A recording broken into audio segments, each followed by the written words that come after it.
Rhapsody of realities Friday, आज 11 जून 2021, शुक्रवार 11 जून 2021। Rhapsody of realities में आज पास्टर क्रिस ओयाखेलोमे द्वारा जो वचन आज हमको सीखने को मिल रहा है, मैथ्यू 3 चैप्टर 2 वर्स। मत्ती रचित सुसमाचार 3 अध्याय के दूसरे वचन के आधार से आज का विषय है द किंगडम ऑफ हेवन, स्वर्ग का राज्य। द किंगडम ऑफ हेवन, स्वर्ग का राज्य। हम वचन के आधार से इसे सीखेंगे।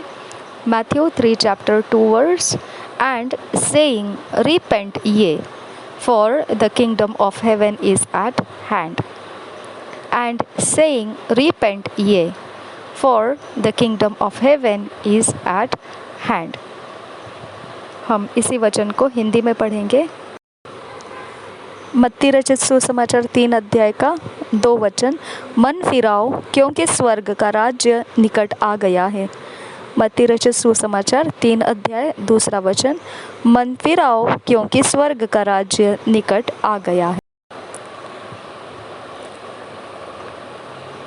Matthew, in the verse above, used the term the kingdom of heaven as he talked about the message that John the Baptist came preaching. मत्ती इसी वचन को जो हमने पढ़ा, मत्ती रचित सुसमाचार 3 अध्याय के 2 वचन जो हमने पढ़ा, उसमें एक बात को बोल रहा है, स्वर्ग का राज्य।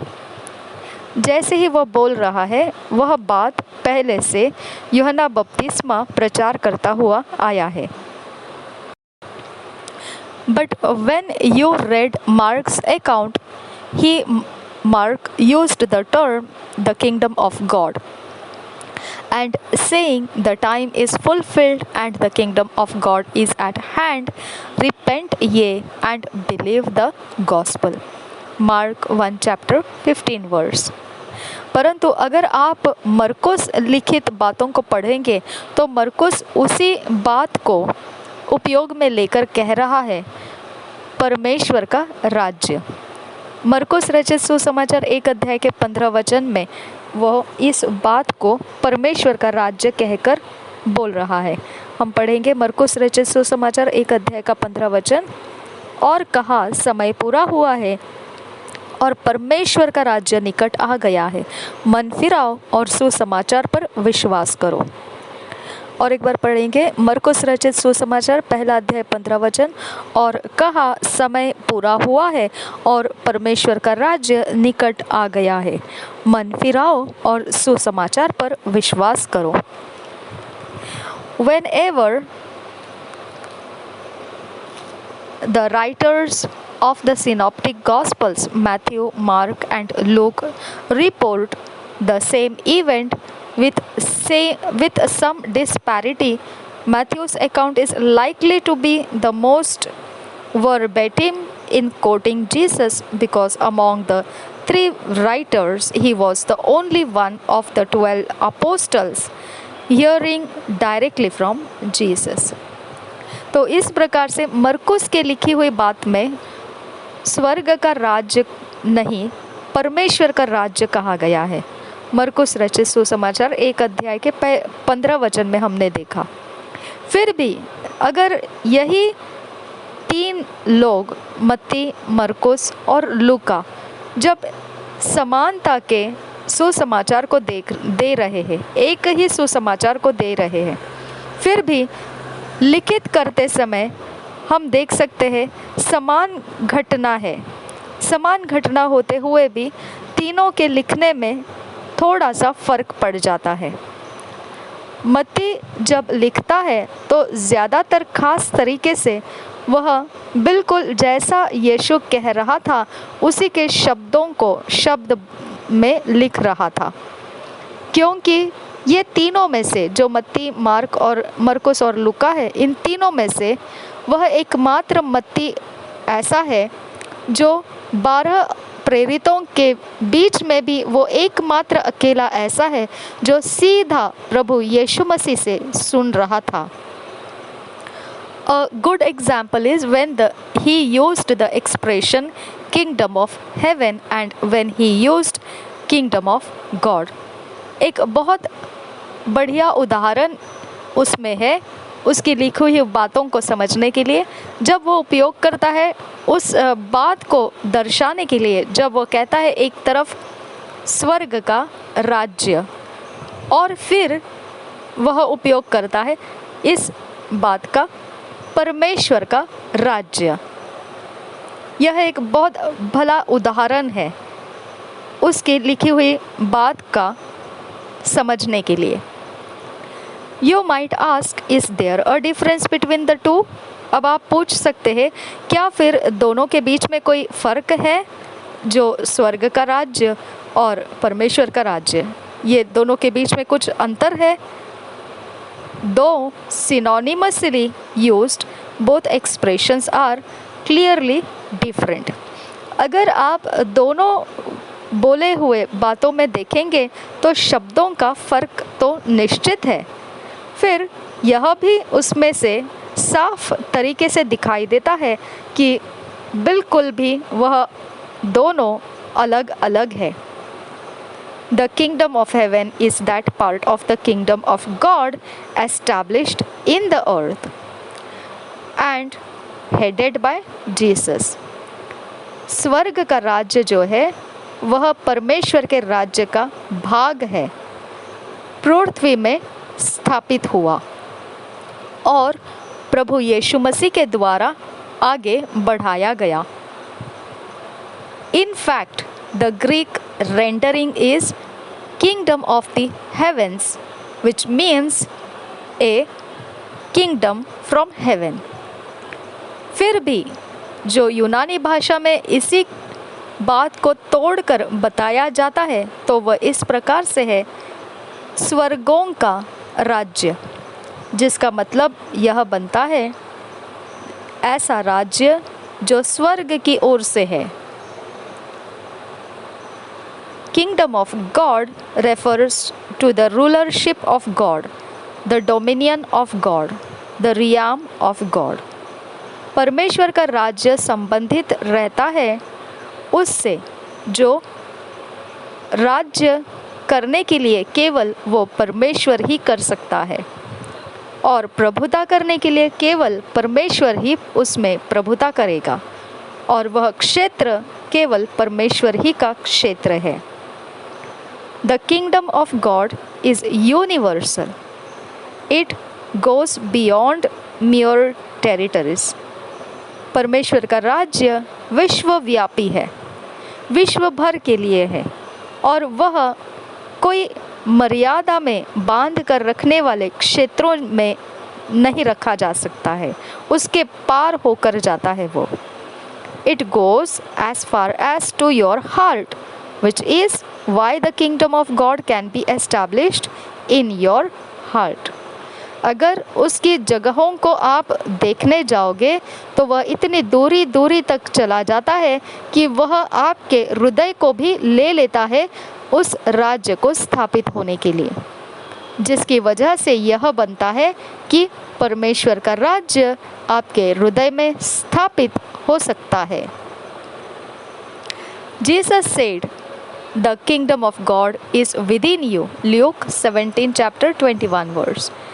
यीशु ने कहा, परमेश्वर का राज्य तुम्हारे बीच में है। लूका रचित सुसमाचार 17 अध्याय के 21 वचन में लिखा है। और लोग यह न कहेंगे देखो यहाँ है या वहाँ है, क्योंकि देखो परमेश्वर का राज्य तुम्हारे बीच में है। लूका रचित सुसमाचार के 17 अध्याय के 21 वचन में ये भाग लिखा हुआ है। यीशु कहता है परमेश्वर का राज्य तुम्हारे बीच में है। Jesus came to establish the kingdom of heaven in the earth, to project the kingdom of God as the ambassador of the kingdom of God. यीशु मसीह जो आया वो स्वर्ग का राज्य पृथ्वी में स्थापित करने के लिए, वह राजदूत है जो स्वर्ग का राज्य जो है उसमें से आगे बढ़ने के लिए राजदूत जो है वह स्वर्ग का राज्य राजदूत होकर आया, ताकि वो राजदूत होकर परमेश्वर का राज्य आगे लेकर जा सके। परमेश्वर का राज्य का राजदूत होकर आया। स्वर्ग का राज्य परमेश्वर का राज्य का राजदूत होकर आया। और प्रभु यीशु मसीह जो आया वह स्वर्ग का राज्य स्थापित करने के लिए पृथ्वी में, ताकि वो परमेश्वर के राज्य को आगे बढ़ा सके, आगे लेकर जा सके। तो फिर ये जो स्वर्ग का राज्य है राजदूत बन जाता है परमेश्वर के राज्य को आगे लेकर जाने के लिए। The kingdom of heaven is the embassy of the kingdom of God. स्वर्ग का राज्य जो है वह परमेश्वर के राज्य का राजदूतावास है। राजदूत का काम करने वाला जगह, राजदूतावास। स्वर्ग का राज्य जो है वह परमेश्वर के राज्य का राजदूत वास है। जहाँ पर राजदूत का काम किया जाएगा वो जगह है। स्वर्ग का राज्य परमेश्वर के राज्य का राजदूतावास है। So Jesus sets up his headquarters in the earth, and his job is to bring people into God's kingdom. अच्छा, एसेंस का मतलब क्या है?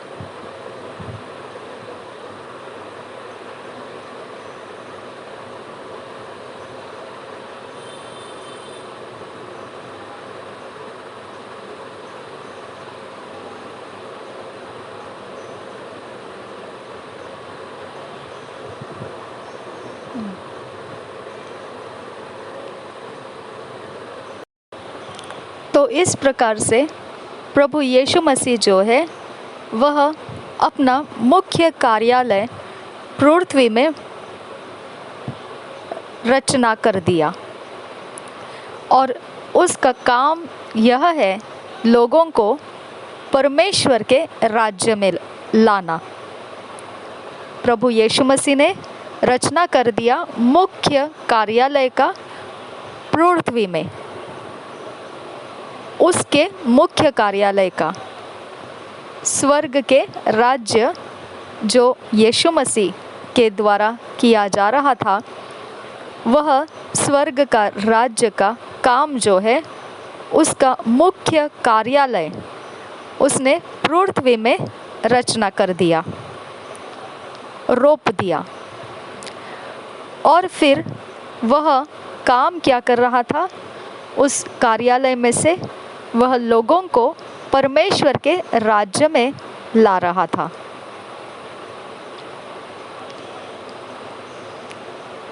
In essence, the kingdom of heaven is about the work of Jesus Christ in the world, in the earth.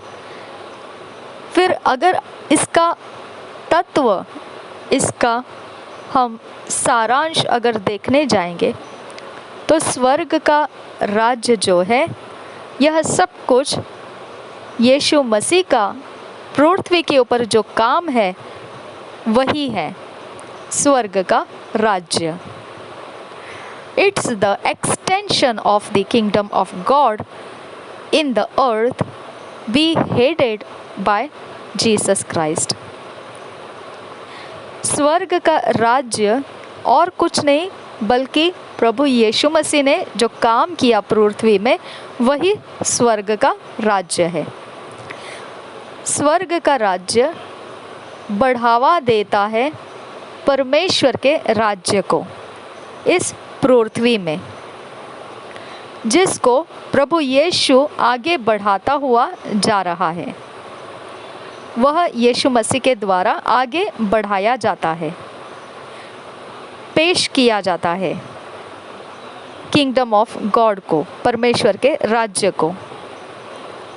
इसीलिए स्वर्ग का राज्य वो एक आगे बढ़ाने वाला ऐसा भाग है, परमेश्वर के राज्य को आगे बढ़ाने वाला वो भाग है पृथ्वी में, जिसको प्रभु यीशु मसीह आगे लिए हुए जा रहा है, जो यीशु मसीह के द्वारा आगे लिए हुए जा रहा है। The kingdom of heaven is here now, of which we are a part. Hallelujah. स्वर्ग का राज्य जो है वो अभी यहाँ मौजूद है, जिसके हम भाग हैं। हालेलुया।